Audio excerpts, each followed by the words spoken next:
रमेश, मुकेश, सुनील और विकास चारों चंबल घाटी में बसे एक छोटे से गांव में रहते थे। गांव में सुख सुविधा की कमी तो थी ही, रोजगार भी नहीं था। इसीलिए वो चारों कमाने के लिए गांव से बाहर निकल जाते हैं।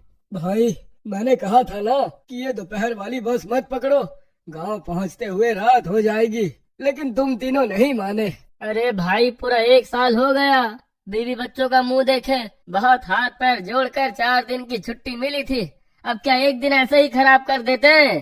अरे भैया भूलो मत, ये चंबल घाटी है, चोर डकैत और लुटेरों का इलाका है आसपास।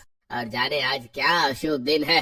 पहले तो बस मिलने में देर हो गई और बाद में आधी रास्ते में खराब हुई सो अलग। अब जो हुआ सो हुआ, जाने दो ना। अब बस किसी तरह अपने गांव पहुंच जाए तो सांस में सांस आए। चारों दोस्त सबसे ज्यादा इसलिए परेशान थे क्योंकि बस ने उन्हें उनके गांव से कई किलोमीटर पहले ही उतार दिया था। आसपास के गांव में भी ये खबर फैली हुई थी कि उस रास्ते पर रात के समय डाकुओं का बसेरा रहता है। मुझे तो वैसे ही रात के अंधेरे में डर लग रहा है, ऊपर से तुम चारों लुटेरों वाली बातें करके मुझे डराओ मत। बस भगवान का नाम लेकर आगे बढ़ते रहो। चारों दोस्त आपस में बातें करते आगे चलते जा रहे थे कि अचानक सामने के रास्ते पर धुआं छा जाता है। अरे, तुम लोगों की बातों के चक्कर में हम कहीं रास्ता तो नहीं भटक गए हैं? ये कौन से रास्ते पर आ गए, आगे कुछ समझ में नहीं आ रहा।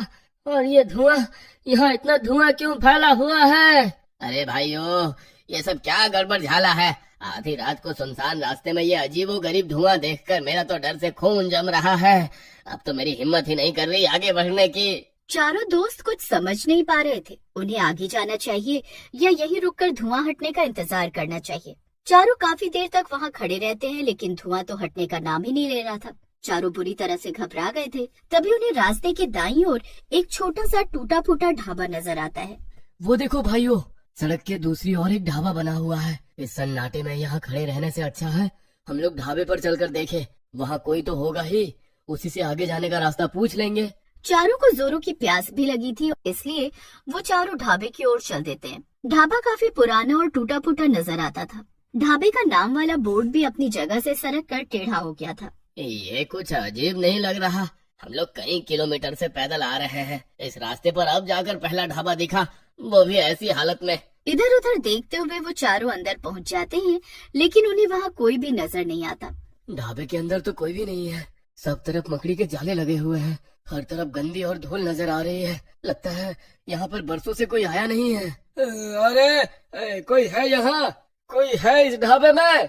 वे चारों कई आवाजें लगाते हैं, लेकिन उन्हें आसपास कोई नजर नहीं आता। अंत में थक कर वे वापस लौटने को होते हैं। तभी उन्हें किसी के छड़ी टिकाकर चलने की आवाज सुनाई देती है और एक बूढ़ा आदमी अंदर से निकलकर बाहर आता है, जिसे देखकर वे सब चौंक जाते हैं। अरे दादा, भांग खाकर सोए थे क्या? हमने कितनी आवाजें दी आपको, लेकिन किसी ने जवाब ही नहीं दिया। एक बात बताओ, ये ढाबा इतना गंदा क्यों है?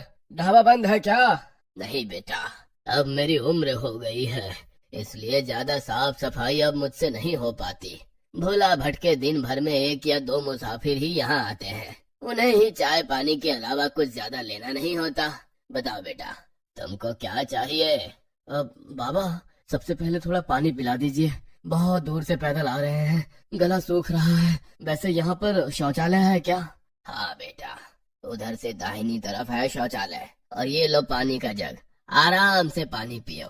तुम चारों काफी थके हुए लगते हो, भूख लगी है तो कुछ खाने के लिए लेता हूँ।